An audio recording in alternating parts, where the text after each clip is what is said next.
A paz do Senhor, irmãos. Boa noite a todos. Estamos aqui hoje, para iniciar a nossa escola dominical, Nós estamos aí um pouco atrasados do calendário, devido a toda essa situação de pandemia, Mas nós vamos começar hoje pela lição de número 1, Para quem tem a revista em casa e para quem não tem também, não se preocupe, pode acompanhar aqui com a gente. Nós vamos ler tudo certinho, bem pausado, nós vamos explicar, certo? Vamos começar então fazendo uma oração, para que Deus esteja presente, nesse ato, para nós falarmos aqui da palavra do Senhor. Querido Deus e Pai, viemos a Ti, Senhor, nesta noite, para lhe pedir, Senhor, a Tua bênção, para pedir a Tua presença, Senhor, neste lugar, nesta noite, para pedir, Senhor, a Tua presença em cada local, Pai, aonde esse vídeo chegar, aonde essa transmissão chegar. Fala, Senhor, ao coração dos Teus filhos, Senhor, através da Tua palavra, através do ensino, Pai, das Tuas sagradas Escrituras. Fica conosco, Pai, nesta noite. É o que eu te peço e te agradeço. Amém. Queria começar aqui, mandando um grande abraço para o meu líder, o nosso irmão, o presbítero Bartolomeu. Ele não está aqui nesta noite, porque ele faz parte do grupo de risco, então a gente achou melhor, achou por bem de deixar ele descansando, e nós estamos aqui então hoje para ministrar essa aula da escola dominical. Nós vamos fazer um pouquinho diferente hoje, tá? Eu não vou cantar aqui, até porque eu quero que vocês fiquem assistindo, Então a gente vai já entrar direto na lição, para a gente poder falar mais da Bíblia, ser mais sucinto possível, ok, meus queridos? Vamos lá então. Nós vamos falar nesse trimestre a respeito do livro de Salmos, tá?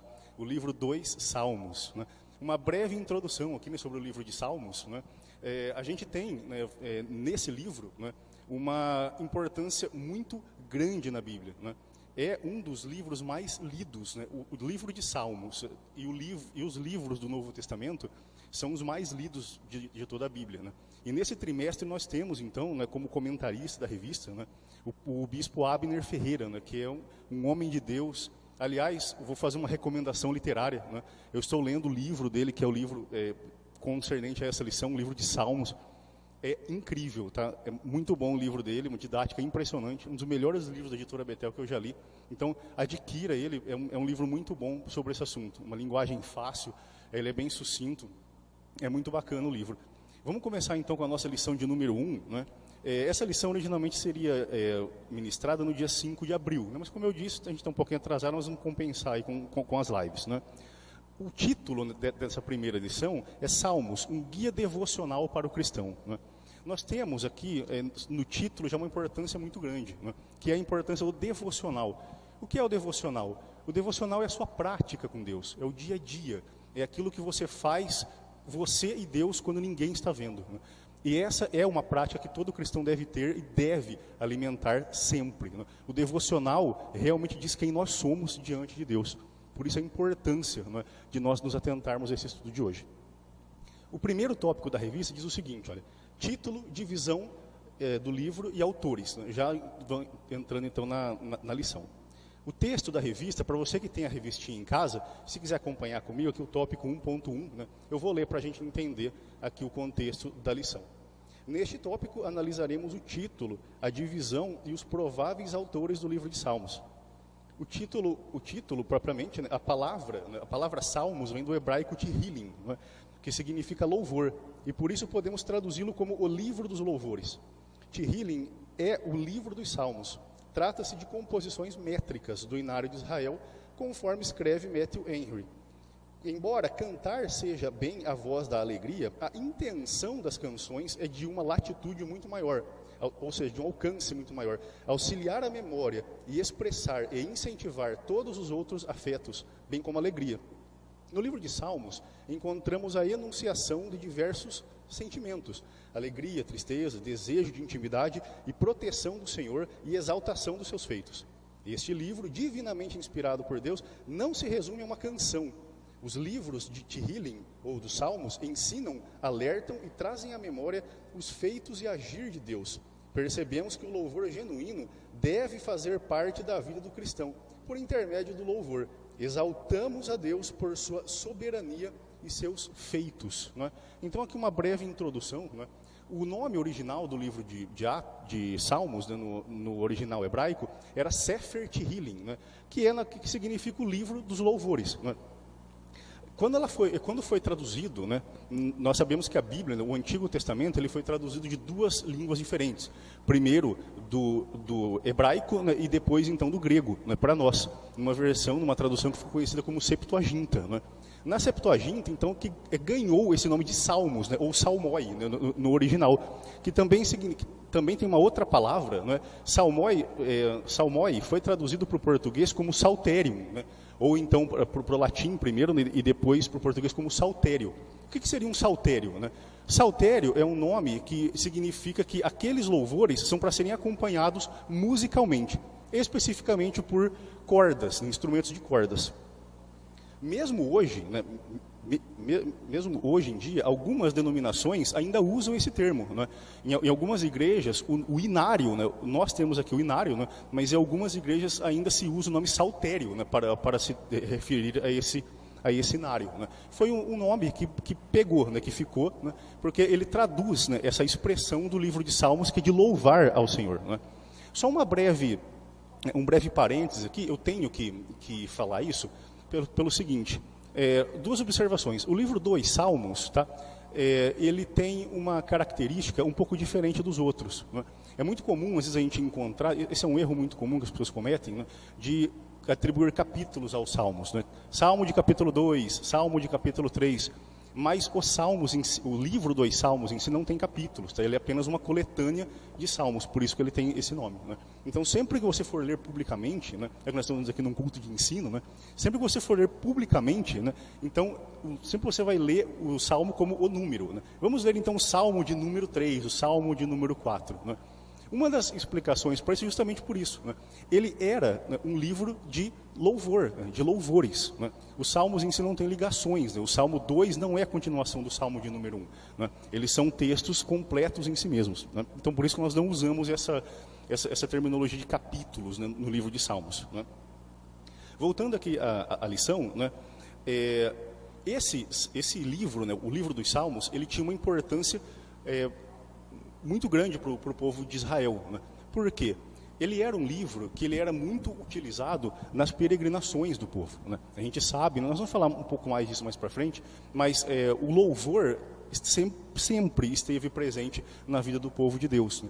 Louvar a Deus, exaltar a Deus através da música, através de cânticos, através de instrumentos musicais, é uma prática tão antiga quanto as próprias escrituras. Né?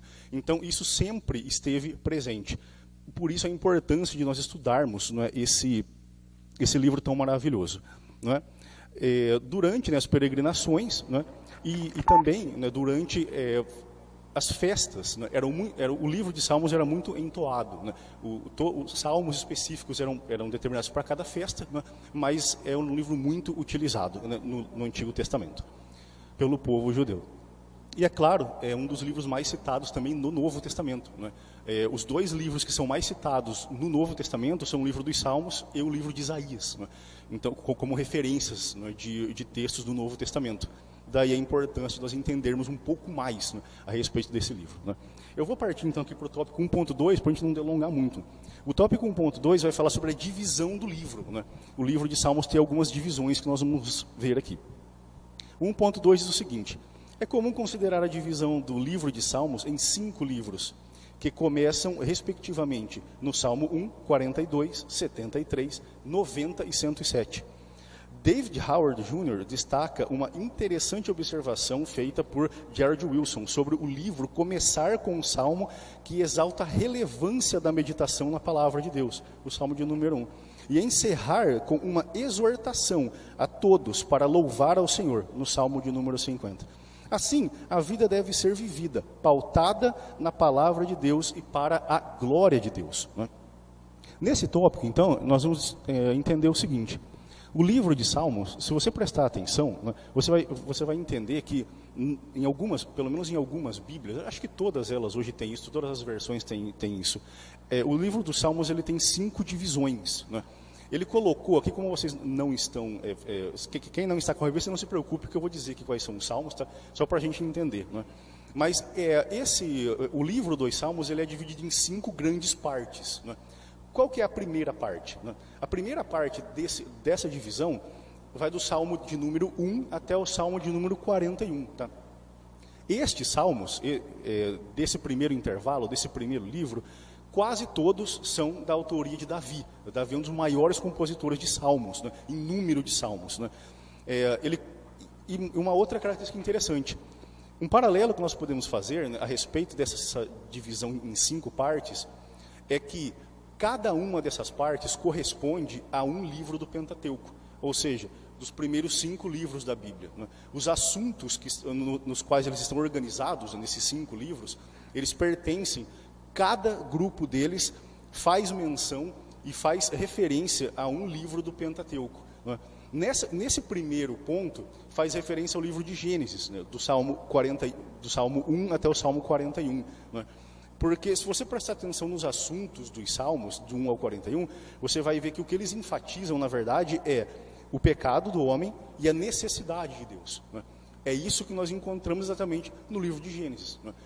O pecado do homem, né, o pecado original, a queda de Adão e Eva, e a necessidade que nós temos da salvação divina, através da promessa que nos foi feita em Gênesis 3,15. Né? O Salmo de número 2 o Salmo de número 2, né, o livro número 2, né, a segunda divisão dos Salmos, ele começa no Salmo 42, que é o imediato à primeira divisão. Né? O livro número 2 vai do Salmo 42 ao 72, né? Davi compôs a maioria desses, tá? Mas ele corresponde ao Êxodo, né? Ao livro de Êxodo. Por quê? Esses salmos, em sua grande maioria, eles enfatizam a salvação do homem e a libertação de Israel do Egito, né? O que representa para nós a libertação da igreja, né? Então, nós temos nessas 2 primeiras divisões, os 2 primeiros livros, Gênesis e Êxodo. Na terceira divisão, que começa através do Salmo de número 73, né, e vai até o Salmo número 89, né, o autor predominante, ou seja, o que mais compôs salmos foi Asaf, né, e essa divisão corresponde a Levíticos, né, porque em sua grande maioria, esses salmos enfatizam o tabernáculo e a liturgia levítica, né. O que era a liturgia levítica? Tudo aquilo que diz respeito ao templo, sacrifícios, festas, as quantidades que deveriam ser sacrificadas, que tipo de sacrifício era para que tipo de pecado. Todas essas instruções, é evidente que não há no livro de Salmos, né, todas essas instruções, mas são apenas referências, né, é aquilo que se chama de referência, né. Então, nós temos nessa terceira divisão esse ponto, né, que faz menção ou que faz referência ao livro de Levítico. Na quarta posição, no quarto livro da Bíblia, que começa na divisão do Salmo de número 90, né, 90 até o 106, né, os autores não se sabem ao certo quem foram, né, autorias indefinidas, né, mas ele corresponde, né, enfatiza nessa parte, nesses salmos, o livro de Números, né, porque ele fala bastante, esses salmos falam sobre proteção divina, fala sobre a peregrinação no deserto, ele profetiza o fim da peregrinação dos judeus em terras gentílicas, né. Então essa quarta divisão, ele faz, né, menção ao livro de Levítico, ao livro de Números, tá? E, claro, na quinta e última divisão, né, do Salmo 107 até o Salmo de número 150, que também são de autores diversos, né, mas corresponde ao livro de Deuteronômio, né, que enfatiza a lei, né, o cumprimento da lei e o louvor, né. Ele destacou algo muito interessante aqui, a respeito na revista, né, a respeito do livro de Salmos começar por um salmo Espera aí que eu perdi aqui. Achei. Salmo de meditação, né? Então, veja, no Salmo de número 1 e no Salmo de número 150, nós temos a mesma estrutura, né? Ou seja, o que nos dá a entender aqui é que esse livro, como um todo, deve ser lido no mesmo espírito. No espírito de meditação, no espírito de ensino e no espírito de louvor.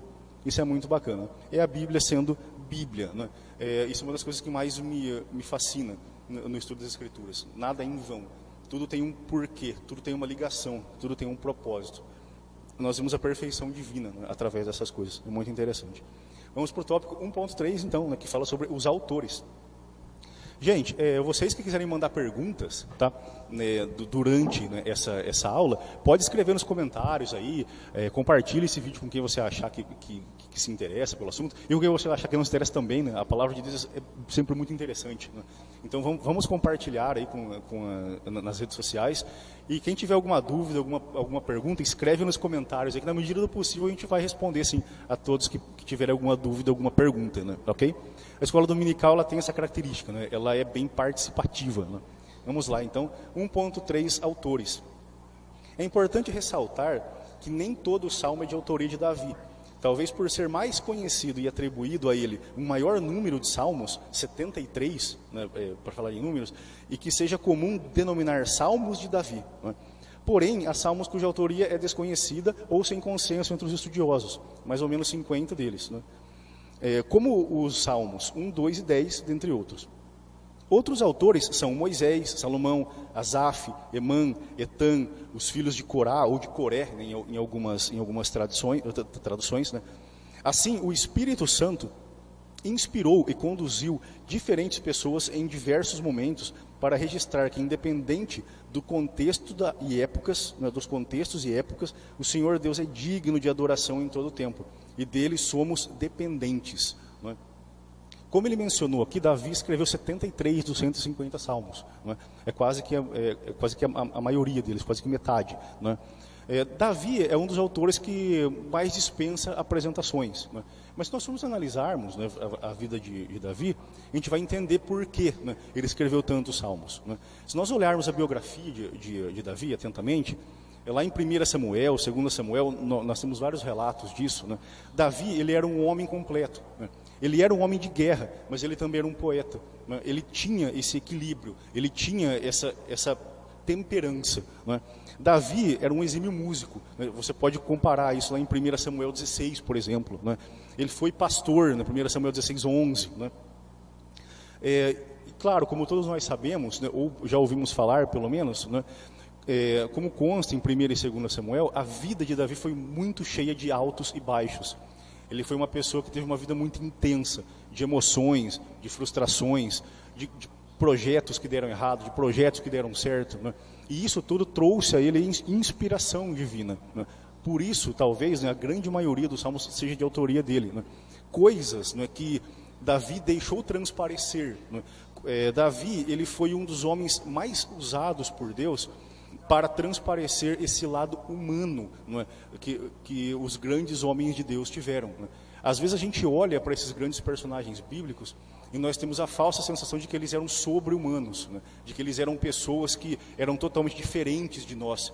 E Davi, em muitos de seus salmos, ele deixa isso muito claro, que ele era um ser humano como qualquer outro, que ele era dependente de Deus como qualquer outro, que apesar de ele ser o homem mais poderoso da história de Israel, ele era totalmente dependente de Deus, totalmente dependente das misericórdias dele, da salvação dele. E isso é muito bacana. Um outro autor que também é importante, né, que todos conhecem, é Salomão, né? Salomão escreveu 2 dos salmos, tá? Apenas os 72 e os 127, né? Esses 2 salmos, eles são de Salomão. Embora ele tenha escrevido poucos salmos, né, Salomão é um dos autores que mais escreveu livros poéticos na Bíblia, né?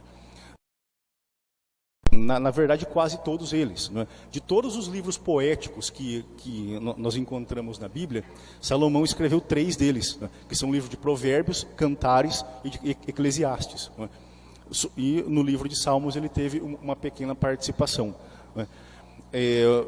Os filhos de Coré, né, que também ele descreveu aqui na lição, escreveram 12 dos salmos. Quais são esses salmos?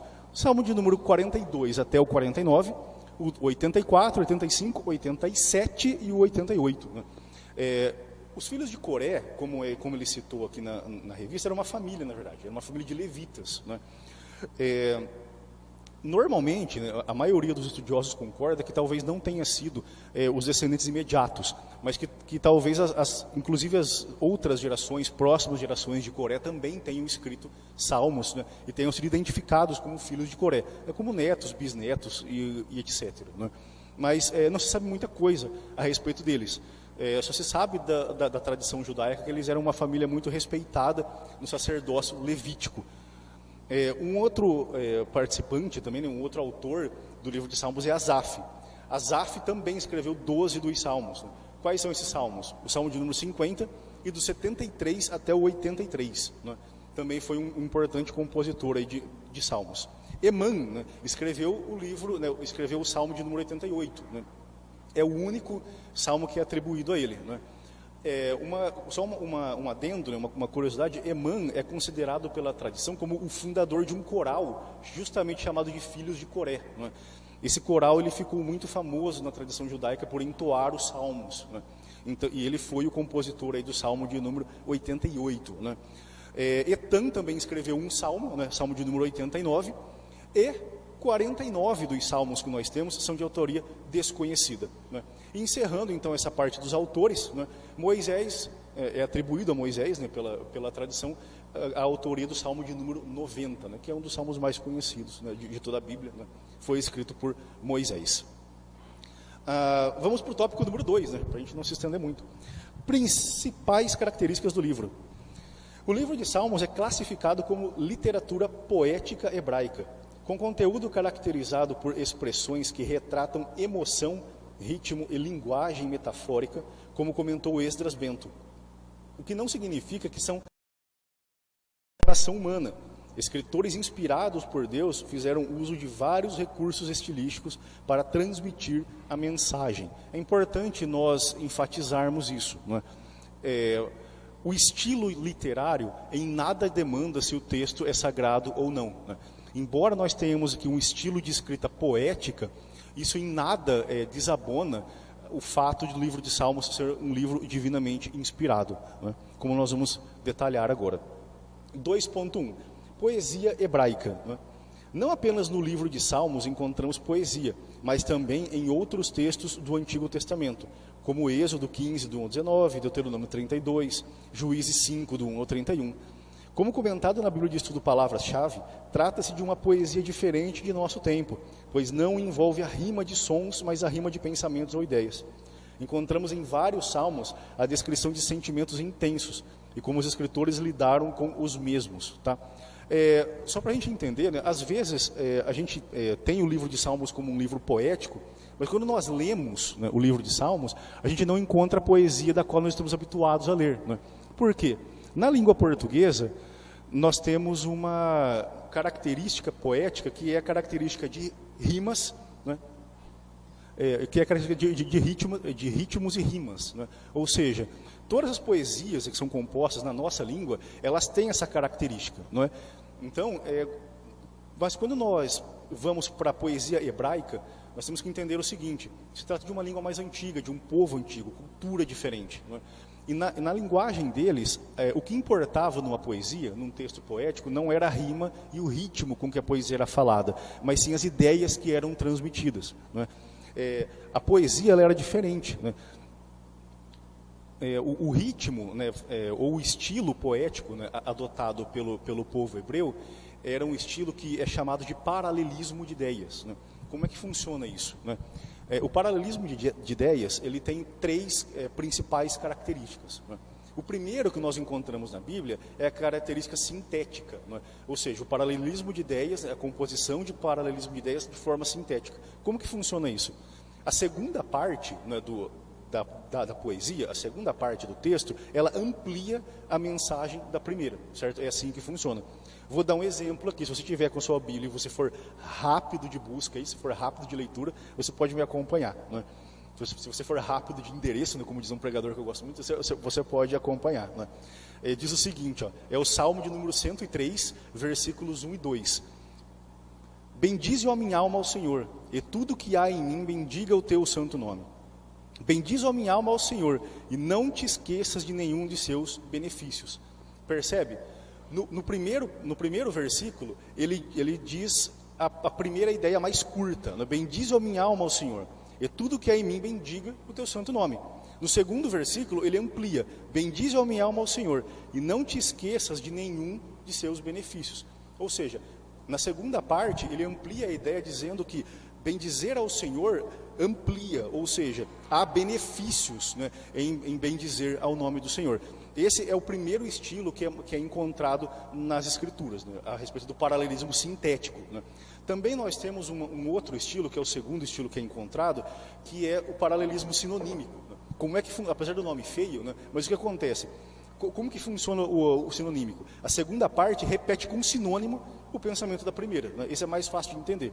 Um exemplo de texto que nós temos aqui é o Salmo de número 20, os versículos 2 e 3, que diz o seguinte: enviei-te socorro desde o seu santuário, e te sustenha desde Sião.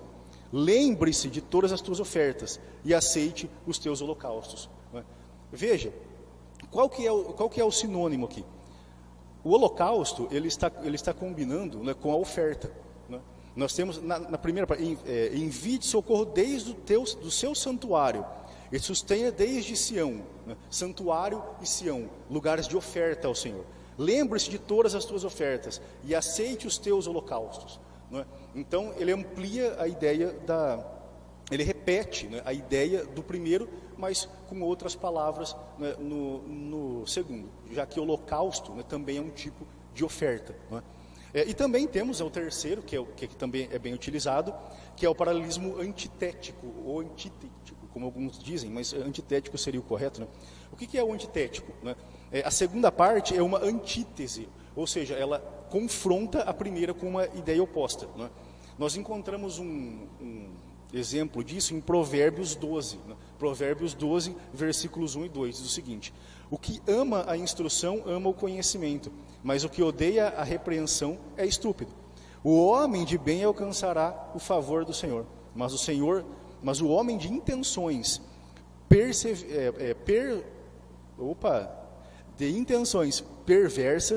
ele condenará. Né? Então nós temos aqui essas ideias opostas, do primeiro e da segunda parte. Né? O que ama a instrução ama o conhecimento, mas o que odeia, né, a repreensão é estúpido. O homem de bem alcançará o favor do Senhor, mas o homem de intenções perversas ele condenará. Né? Então, veja que em nenhum desses textos que nós lemos existe qualquer ritmo ou rima presente, né? mas existe o confronto de ideias, a apresentação de ideias.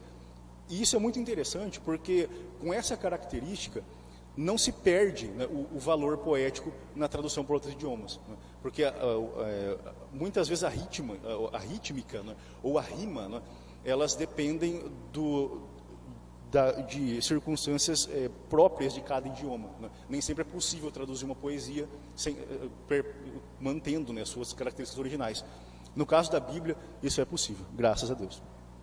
2.2, né, vamos lá para as características acrósticas, né, os textos chamados de acrósticos. Né? 2.2. Salmos também contém poemas acrósticos, em que o conjunto das primeiras letras de cada verso formam uma palavra ou seguem uma sequência alfabética, a título de exemplo. A título de exemplo, né, no Salmo 119, os versos são reunidos de 8 em 8, cujos grupos começam com uma mesma consoante. Assim, trata-se de um recurso literário que muito contribui para a memorização, a qual tinha uma grande importância, principalmente no contexto judaico do tempo antigo. Tal fato nos faz lembrar que a importância de utilizarmos diferentes recursos do processo ensino-aprendizagem da palavra de Deus. Né? Todos os recursos que podem ser usados para ensinar a Bíblia devem ser usados. Né? É isso que o autor está dizendo. No livro de Salmos nós encontramos, né, como ele citou aqui, o texto mais fácil de perceber isso é o Salmo de número 119. Algumas Bíblias mais antigas, elas ainda têm essa divisão. Né? Eu tenho aqui uma Bíblia comigo, que é uma Almeida Revista e Corrigida. Ela já está velhinha, coitada, mas ela tem essa divisão. Né? No Salmo de número 119, nós temos lá as 22 divisões, né, que são as divisões do alfabeto aramaico, né, do alfabeto hebraico. Mas, infelizmente, nas versões mais novas não tem. Pelo menos, eu tenho algumas versões lá em casa. Das mais novas, como a Almeida Revista Contemporânea, Nova Versão Internacional, Nova Linguagem de Hoje. Algumas versões não tem, não é? Mas é interessante, né? Se você tiver alguma revista, alguma Almeida Revista e Corrigida, né? Ela tem essas divisões no livro de Salmos, do 119. Né? Cada um dos grupos, né, cada um dos refrãos começava com uma letra correspondente do alfabeto e em ordem alfabética. Né? Você tem lá a distribuição de 22 divisões, né, que são as 22 letras do alfabeto hebraico. Né? Inclusive, né, essa é uma ideia que permeia toda a Bíblia. Né? Se nós analisarmos, por exemplo, o Novo Testamento, né, como Apocalipse 22, por exemplo, lá em Apocalipse 22, 13, né, é aquele famoso versículo, né, onde Deus diz, quando João diz, né, que ele é o alfa e o ômega, né, o princípio e o fim, né, o primeiro e o último. Né. Nessa entonação de João, nós vemos aqui a mesma ferramenta literária sendo utilizada. Alfa e ômega eram respectivamente a primeira e a última letra do alfabeto grego. Né. Então, João usa também esse tipo de referência para poder falar a respeito de Deus. Ele era o alfa e o ômega, ou seja, ele é o princípio e o fim, ele é o primeiro e será o último. Né? Aqui nós não só temos uma ideia didática de como explicar Deus, mas como também uma ideia mais profunda, de que antes de Deus não havia nada e depois dele não haverá nada. Né? Ele é fechado em si mesmo. Né? Deus é o começo, né, e é o fim de todas as coisas. Né? Então nós temos essas metáforas e essas ferramentas linguísticas são utilizadas em toda a Bíblia, né, para poder nos ensinar e para poder apresentar para nós conceitos bíblicos, conceitos da eternidade que seriam indizíveis de outras formas. Né? Isso é muito interessante a respeito das Escrituras. Né? Vamos para o 2.3, né, que diz respeito aos refrãos também, né, que são utilizados em alguns dos salmos. Né. Outra característica dos salmos são os refrãos. Refrão é repetição de uma frase ou fórmula. Em alguns salmos é possível perceber referida repetição com maior clareza. No Salmo 107, por exemplo, a repetição dos seguintes versos, alguns com pequenas variações, né, entre parênteses. E clamaram ao Senhor na sua angústia, e Ele os livrou das suas necessidades. No Salmo 107, nós temos essa repetição nos versos 6, 13, 19 e 28. Né? Louvem ao Senhor pela sua bondade e pelas suas maravilhas para com os filhos dos homens. Novamente, no Salmo 107, né, nós temos essa repetição nos versos 8, 15, 21 e 31. No primeiro refrão, percebemos claramente o grito por socorro. No segundo, a gratidão e a resposta do Senhor. Os refrãos têm importante função, seja para organizar o poema, seja para reforçar o tema nele abordado. Trata-se de um modo de combinar e organizar o pensamento. Aqui nós temos uma ideia que é mais próximo da música. Como nós dissemos no início, o livro de Salmos era um inário, era uma espécie de inário que os antigos judeus usavam, para louvar ao Senhor. Nesse Salmo de número 107, essa estrutura ela é bem mais clara, né? Essa estrutura musical. Né? É muito comum, né, nas músicas nós temos as estrofes e os refrãos. Né? Os refrãos repetem, né, enfatizam a ideia da letra, enfatizam a ideia da música. Né? Da mesma forma, não é, aqui no Salmo de número 107, esses dois refrãos, esses dois versículos que se repetem em estrutura de refrão, eles servem para enfatizar duas características sobre Deus. Né? A primeira, né, que sempre que nós clamarmos a Ele na angústia, Ele responde e Ele nos livra das dificuldades. Né? E a segunda, né, a primeira e a segunda. Né? Isso é o que é enfático, né, nesse salmo. Né? Deus ele sempre está presente. Né? Com exceção do versículo número 28, né, eu achei até interessante isso. Se você analisar o salmo de número 107, você vai entender você vai ver que todos os versículos, né, e clamaram ao Senhor na angústia, e Ele os livrou das suas necessidades. Todos eles, o 6, o 13 e o 19 são iguais, mas o 28 muda a composição do tempo. Né? Se você comparar, você vai ver que o tempo do versículo de número 28, ele está no presente, né? Enquanto os outros estavam no passado. Né? Isso nos dá a entender, né, de que o Deus de ontem é o mesmo de hoje. Né? Clamavam no passado, quando estavam angustiados, e Deus respondia. Se nós clamarmos hoje, na nossa angústia, Deus também nos responde. Né? Onde você estiver, na sua casa, onde você estiver assistindo isso, né? Se você está angustiado, nós estamos vivendo tempos de angústia. Né? Nós estamos vivendo tempos que algumas pessoas não sabem direito o que fazer, o que pensar, aonde ir e para quem pedir ajuda. Né? Mas o Deus que nós servimos, Ele está presente ainda hoje. Ele era Deus no passado, Ele é Deus hoje e Ele será Deus até a eternidade. Se você tem um problema, se você tem uma angústia, clame a Ele, onde você está, porque Ele vai te responder, Ele vai entrar com providência na sua vida. Vamos caminhar para o fim, então, para o nosso tópico de número 3. O tópico de número 3, ele diz o seguinte: esclarecimento de algumas expressões. No livro de Salmos a gente tem algumas expressões que são pouco conhecidas, a gente vai aqui abordar algumas delas. Neste tópico destacaremos os prováveis significados dos termos Selá, Igaion, eu espero que esteja correta essa pronúncia, ok? Mictão, Jedutum, Mesquil e Degraus. É importante destacar que não há um único entendimento sobre os seus significados, havendo constante debate sobre o tema. Então a gente não vai debater não, mas vamos aqui explicar um pouco do que se tem como maior consenso entre os estudiosos. 3.1, as 3 primeiras palavras, Selá, Igaion e Mictão. São termos considerados técnicos na área musical, encontrados em vários salmos. Algumas versões omitem esses termos, como a nova tradução linguagem de hoje e a Almeida Revista e Atualizada, segunda edição, de acordo com comentaristas. Já a versão King James, atualizada, apresenta tais termos já traduzidos, ou com a ideia mais comum entre os comentaristas.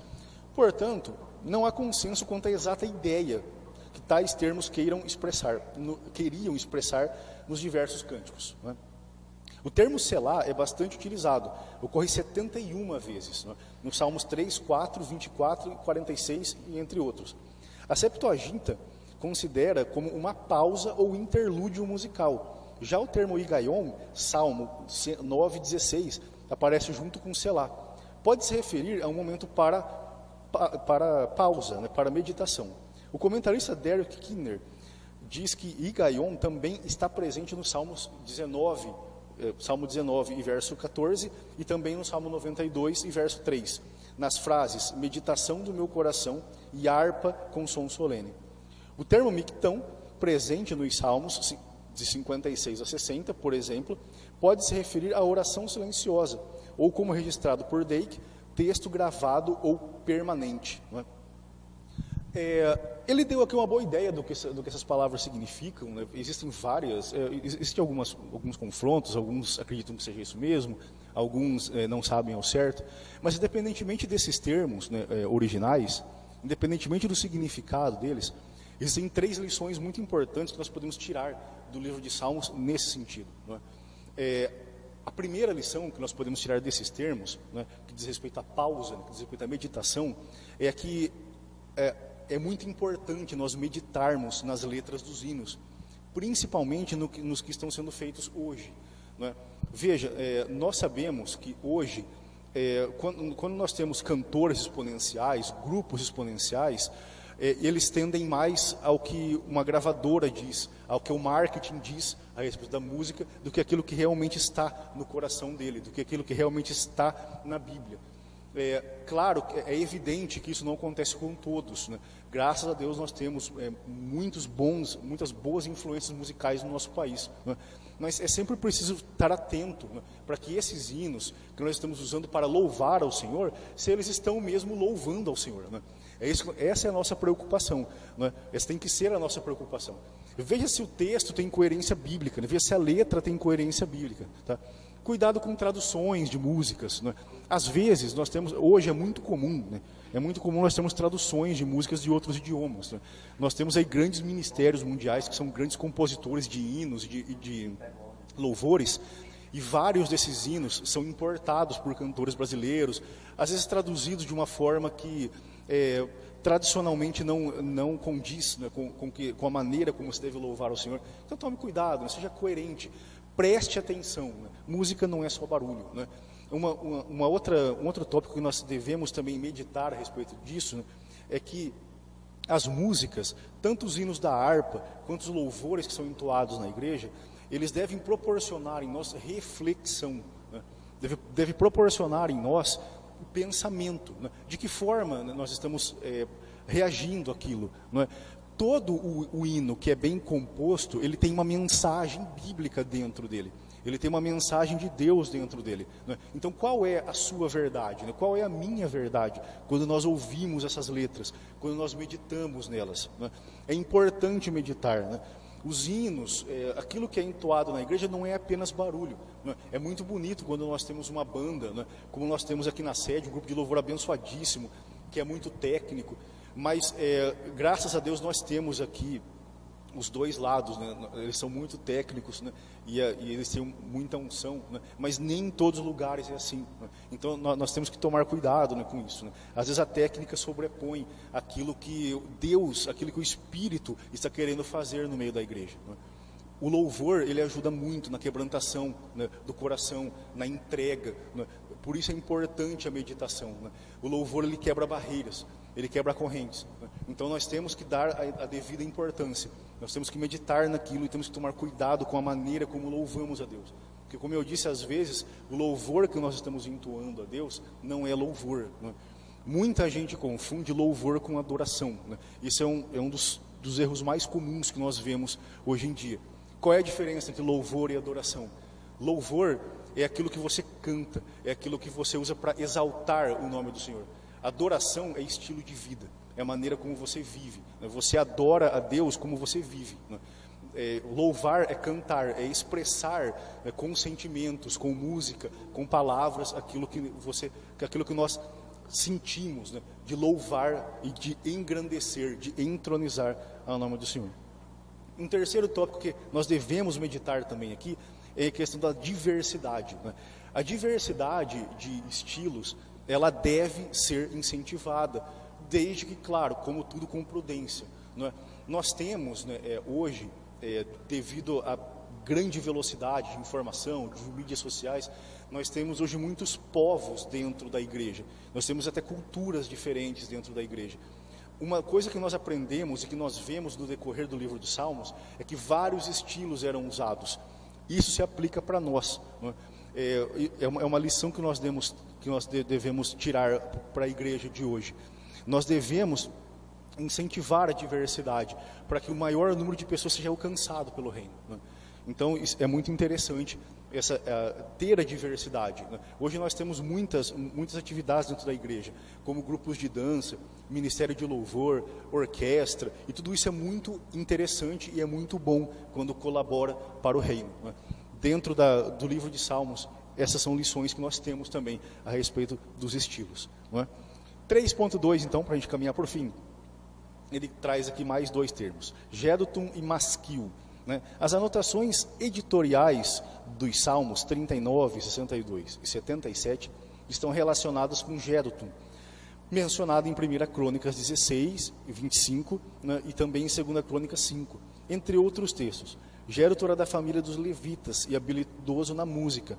Junto com Asaf e Emã, seu nome está associado a louvores, profecias, instrumentos musicais, né?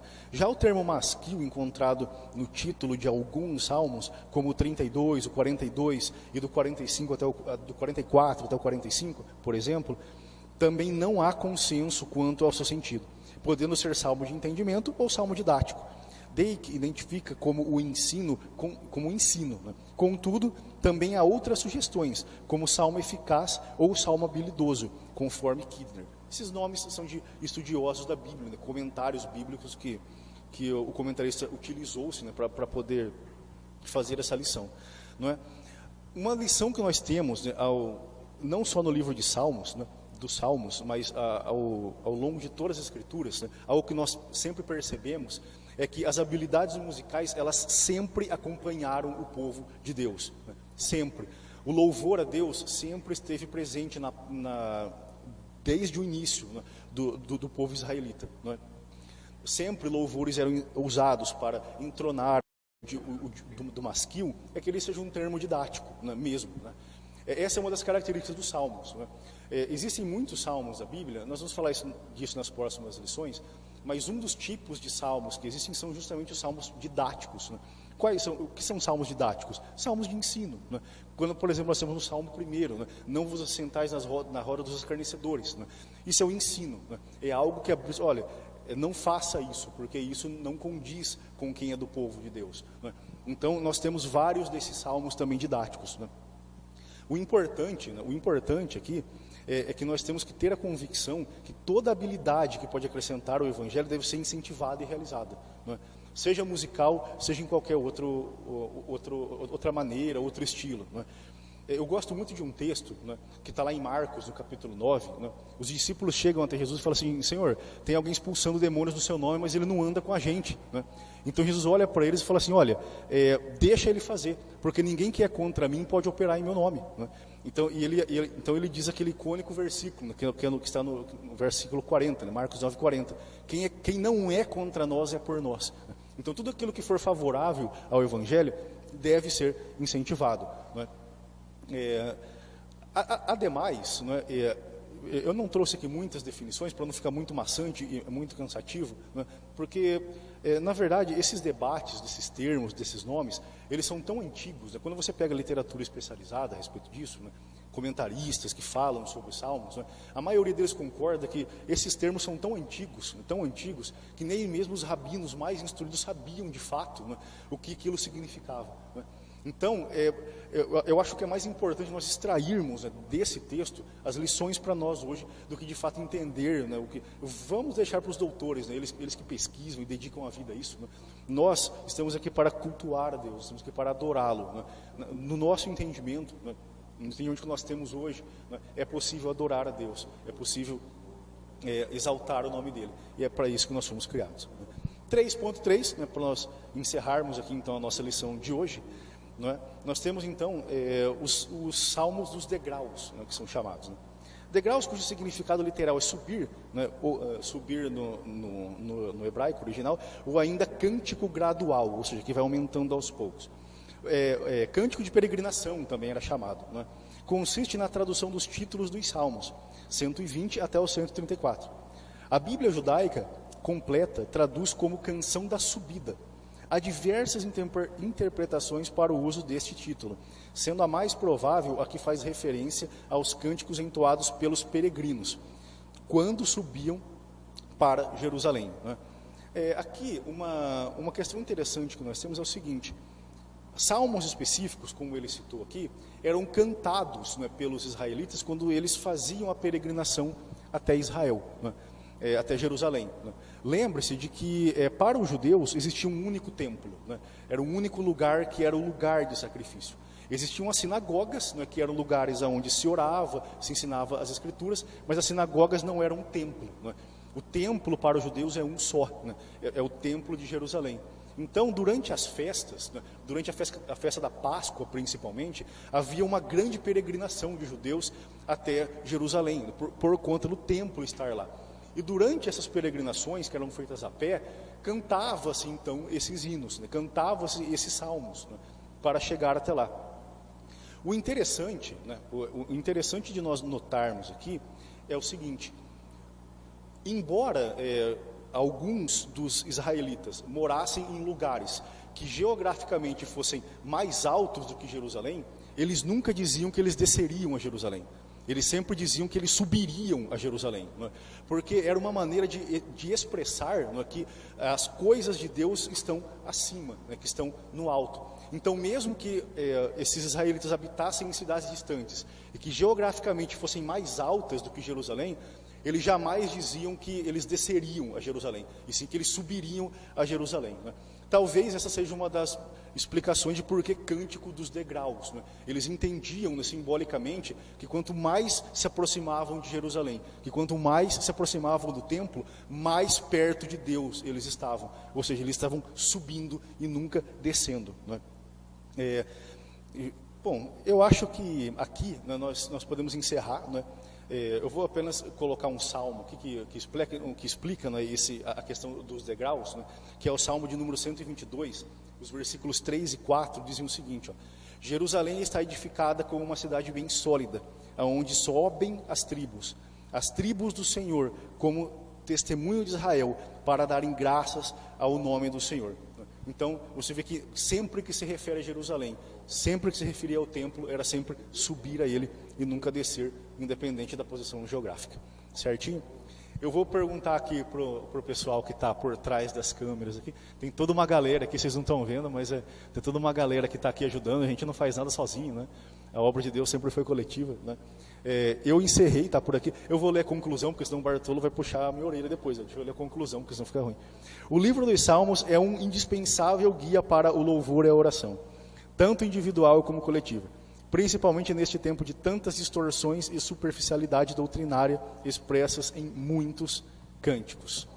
Eu vou perguntar para o pessoal que está aqui, tem alguém que mandou alguma pergunta? Tem alguém que interagiu, que vale... Não? Nenhuma pergunta? Graças a Deus, né? Essa é a melhor aula quando não tem perguntas. Significa que todo mundo entendeu, né? É uma benção, né? Gente, eu gostaria de agradecer, tá, a todos vocês que ficaram com a gente até agora, tá? Espero que tenha sido bem didático e pouco maçante, né? Mas tenham isso em mente. Nós vamos estudar então esse livro, o livro dos Salmos, né, nesse trimestre, e isso é muito abençoado, isso vai abençoar muito a sua vida, né, e vai abençoar muito a nossa vida. Eu vou convidar aqui, né, o nosso pastor Carlinhos, né, para estar fazendo essa oração final, né, e para dar a bênção apostólica para vocês, né? Então, Deus abençoe cada um de vocês que acompanhou a gente, muito obrigado, né? E em breve estaremos aí de volta com a lição de número 2, né, desse trimestre, falando sobre Salmos. Deus abençoe vocês.